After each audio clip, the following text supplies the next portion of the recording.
Kozhikode Markaz engineering കോളേജിൽ അംഗീകാരമില്ലാത്ത course നടത്തി എന്ന ആരോപണത്തിൽ വിദ്യാർത്ഥികളുടെ പ്രതിഷേധം ശക്തം. വിദ്യാർത്ഥികൾ കോഴിക്കോട് മൈസൂർ ദേശീയപാത ഉപരോധിക്കുകയാണ്.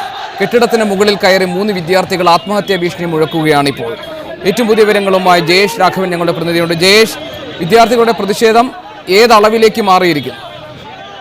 ഗോപി, 1 മണിക്കൂറായി സംഘർഷം തുടരുകയാണ്. വിദ്യാർത്ഥികൾ 4:30 ദേശീയപാത ഉപരോധിച്ചത്. അതിനുശേഷം 1 മണിക്കൂർ കഴിഞ്ഞപ്പോൾ പോലീസ് ഇവരെ അറസ്റ്റ് ചെയ്യാൻ ശ്രമിച്ചു. അപ്പോഴാണ് കല്ലേറിലേക്ക് സമരം വഴിമാറിയത്. പോലീസിനെതിരെ അതിശക്തമായ കല്ലേറുണ്ടായി. പോലീസും തിരിച്ച് പ്രവർത്തകരെ കല്ലെറിഞ്ഞു. ഇതിൽ നിരവധി വിദ്യാർത്ഥികൾക്കും പോലീസുകാർക്കും പരിക്കേറ്റിട്ടുണ്ട്. പലരുടെയും തല പൊട്ടി ചോര ഒലിക്കുന്ന നിലയിലാണ്. ഇവരെ കോഴിക്കോട് മെഡിക്കൽ കോളേജ് ആശുപത്രിയിലും സമീപത്തെ മറ്റ് ആശുപത്രികളിലും പ്രവേശിപ്പിച്ചിരിക്കുകയാണ്.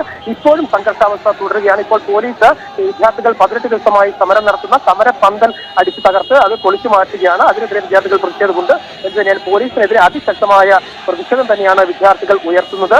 18 ദിവസമായി ഇവിടെ സമരം തുടരുകയാണ്. അംഗീകാരമില്ലാത്ത കോഴ്സുകൾ നടത്തി വിദ്യാർത്ഥികളുടെ ഫീസ് വാങ്ങി വഞ്ചിച്ചു എന്നുള്ള ആരോപണമാണ് മർക്കസ് നേരിടുന്നത്. വിവിധ രാഷ്ട്രീയ കക്ഷികളുടെ നേതാക്കൾ ഉൾപ്പെടെയുള്ള ആളുകളും പ്രവർത്തകരും ഈ സമരത്തിന് പിന്തുണയുമായി ഇവിടെ എത്തിയിട്ടുണ്ട്.